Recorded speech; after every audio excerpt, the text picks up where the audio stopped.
Hello, Serge here from the back porch. The wind's blowing a little bit, so I'm going to try to talk a little louder, so hopefully I can overcome it when it gusts, but at the moment it's pretty good. But Clipboard, you have a question. Now, the question I'm going to read was, I think, in a line of a long bunch of questions that kept, being answered by other folks.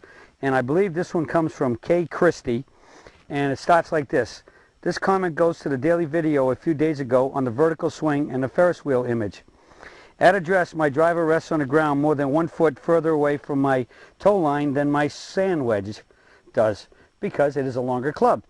A vertical swing is quite natural with the sand wedge, but with the driver, if I take the club head back into the catcher's mitt and then up the tree, I am definitely creating two different swing planes on the backswing.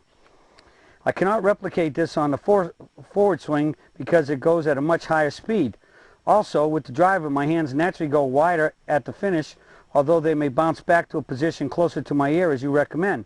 So essentially, a driver's swing path is more naturally flatter than a sand wedge's swing path. So why not just go with the flow and swing a little flatter with the driver, as I noticed that DJ does from watching his video. Still with a 3/4 turn, but just a little bit flatter. Then you have a single swing plane, which for me is less complicated and maximizes the chances of getting solid ball contact. Am I missing something here? You are missing something here, and many of your assumptions are correct. The fact is, as the club gets longer, it is flatter. And because it's flatter, it will want to swing on a flatter plane if you let it swing on a flatter plane. And since we don't want to swing flat, because flat is around has the club, very many cases, if we get deep and we swing through, it's going to cause us to over-rotate, especially in the forward swing, which will start hitting pulls and hooks. And so the key is we have to swing vertical. The definition of this swing is a 3/4 limited turn vertical swing. So as I was reading this question and I was thinking about the answers I was going to write, and I wrote a couple notes, and my notes say longer clubs need more lift in the backswing and the forward swing, because being longer and more acceleration, as was stated in the question, as it goes faster, you have to work harder and making sure you swing up with it. And as I was reading that, I was thinking more about it, and then I decided to read the next blog after it, and the next blog was like an answer from heaven. I mean, it was written by T. Medley, who blogs quite often on the site, and he probably knows this swing as good as I do. In fact, he can probably he and a lot of the other regular bloggers can recite many of my Sergisms and some of the videos I've made and things in the swing manual almost verbatim. And T. Medley came up with just an answer, as I said, made in heaven. And it was so good, I'm going to read that because it is absolutely correct, and maybe I can put another small point or two beyond it, as I initially already said. T. Medley answered Mr. Christie, K. Christie, not really. Your hand should be in the same position for all clubs. The only difference is where the head rests. So forget about swinging the head and swing the handle, or in other words, swing your hands. Your hands are the only connection to the club. Your hands should always be in the same spot with every club. So just swing your hands to and through the correct positions, and the club head has no choice but to follow. All you need different is where the ball should be because of the longer clubs. He's talking about ball position. Wedges through 7-9 in the middle, and then we gradually work left. T. Medley, that swing is that definition was just your answer was just so good, because the point that I think Mr. Christie's missing is, logically that sounds good, just let it go where we want it to go. Well, I think we could say the same thing about next time you're taking a fairly sharp curve and your speed is up a little bit and you have to turn harder.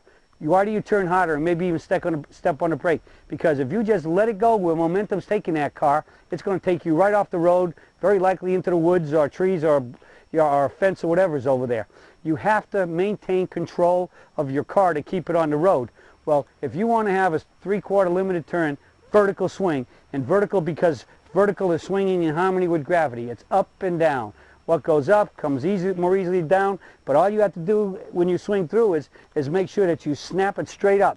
I think a lot about that happens with the right hand. The right hand in the backswing, once I rotate into the catcher's mitt here and the clubs, and I start lifting, that rotation, if I don't stop that rotation, it'll just keep on going.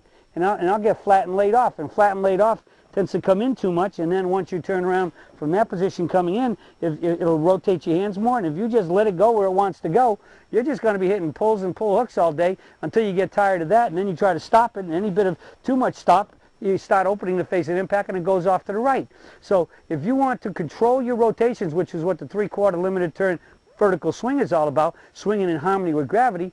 And remember, God created our arms to move in harmony with gravity. They only swing up and down in front of our bodies. So you have to make it go up and down. So once I take it back in the catcher's mitt and up the tree, my right hand is making sure that club stops rotating and going deep to make it go straight up and keep my forward arm over my toe line. And when I transition and the club wants to lay off on the way down, my right hand and forearm are working very diligently to make sure that they stay vertical, as much vertical as I can keep it, to come in the impact square. And from that point, once I go through, as you said in the question, in one of the statements you made in the question, it rotates over. Why don't you just go with the flow? Well, because that'll flow over there, and we want the flow up here to keep the club on the line. Because remember, impact is the club has to approach on the aiming line, strike the ball on the line and be square to it, leave on the line accelerating, and hit it solid or in a sweet spot while doing the first three.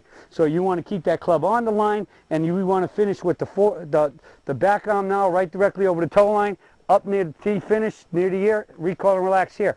And so obviously you've been letting it go there wide and coming back this way. We just want to come straight up and over the shoulder. So the answer is, it sounds logical what you said, but we want to keep it vertical. And in my mind, when I swing a club, I feel like I take it straight back, straight up, straight down, straight up. I feel like I am a Ferris wheel. I know it's not, but that's the picture and the feelings I have in my mind to swing, as T. Medley said, to swing the grip or the handle, whatever you want to call it, and swing my arms and lift from my shoulders and have my hands and arms lift the club straight up, straight down, and straight back up. So we're all about a Ferris wheel, trying to swing like a Ferris wheel in vertical, because it's in harmony with gravity. And when gravity's your friend and your arms are designed to swing that way, you'll hit the ball much more solid, much straighter, very likely longer, and with all of that, you'll be hitting the ball better and shooting lower scores, which is what we all want. Well, that's it for the Surge for today, and I'll be talking to you all again soon.